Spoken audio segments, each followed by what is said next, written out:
Itinago ni Josh Giddey ang kanyang pagkadismaya sa Chicago Bulls kaugnay ng kabiguan ng team na maresolba ang kanyang kontraktual na sitwasyon. Ayon sa ulat ni Sam Amico, wala pa rin konkretong direksyon ang negotiation sa pagitan ni Giddey at ng Bulls habang patuloy ang pananahimik ng ibang NBA teams pagdating sa posibilidad ng sign and trade. Si Giddey na kasalukuyang restricted free agent ay inaasahang makakatanggap ng offers mula sa ibang teams ngayong offseason. Ngunit sa kabila ng kanyang batang edad na 21 years old at solid na produksyon noong nakaraang season, 12.3 points, 6.4 rebounds at 4.8 assists per game, tila alangan pa rin ang ibang prangkisa na kunin siya. Ang dahilan, patuloy pa rin ang epekto ng kontrobersiyang kinasangkutan ni Giddey noong 2023 kaugnay ng isang aligasyon sa kanyang personal na buhay.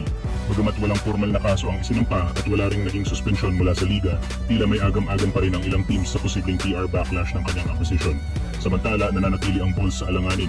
Hindi nila pinaprioritize ang pag-extend ng kontrata ni Giddey at wala ring indikasyon kung nais ba talaga siyang panatilihin. Dahil restricted free agent siya, may karapatan ng Chicago na tapatan ng anumang offer sheet pero sa ngayon ay wala pang teams na lumalapit para makipag-negotiate. Kaya habang lumalalim ang off-season, mas lalong lumilinaw ang tensyon sa pagitan ng player at ng franchise. Para kay Giddey, tila hindi lang usapin ng pera ang dahilan ng kanyang pagkadismaya, kundi ang kawalan ng direksyon at respeto sa kanyang papel bilang batang talent na dati tinitingalang future core piece. Samantalang posibleng magsuot na ng purple and gold si Robert Williams III sa susunod na season. Ayon sa mga ulat, ang Los Angeles Lakers na ngayon ang nangunguna sa trade sweepstakes para sa defensive specialist ng Portland Trail Blazers. Sa gitna ng kanilang paghahanap ng athletic big man at elite shot blocker, si Williams ang target na maaaring magbigay ng panibagong identidad sa depensa ng Lakers. Ang Blazers naman mukhang handang bitiwan si Williams sa kabila ng kanyang defensive prowess.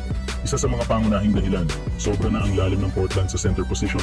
Kasama na rito ang towering rookie na si Donovan Klingan, ang versatile big man na si Duo Brett, at ang bagong draft pick na si Hansen Yang, isang 7-footer mula China na may raw talent pero malaki ang upside. Sa dami ng sentro, nawalan na ng lugar si Williams sa long-term rotation ng Blazers, lalo na't may injury history ito.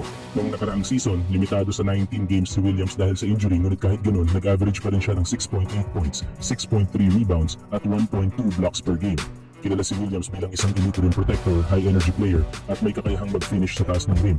Eksakto ito sa kailangan ng Lakers, na kasalukuyang kulang sa defensive presence sa shaded lane. Ang pagkakaroon ng isang athletic at mobile na big man gaya ni Williams ay magbibigay ng flexibility sa rotation ng Lakers. Maaari siyang maging defensive anchor sa likod ni LeBron James at posibleng Luka Doncic kung magkatotoo man ang ibang trade talks. Bukod sa half-court defense, may ambag rin si Williams sa transition, isang aspeto na gustong paigtingin ng bagong sistema ng Lakers. Kung may isa sa katuparan ng front office ng Lakers ang trade para kay Robert Williams, malinaw ang mensahe. Seryoso silang bumuo ng isang dynamic at defense-first team na handang makapagsabayan sa kahit sinong contender. At kung mananatiling healthy si Williams, maaaring siya na ang missing piece para sa title run ng Lakers. Kayo mga idol, sa tingin niyo ba makakabawi ang Lakers kung makuha nila si Robert Williams?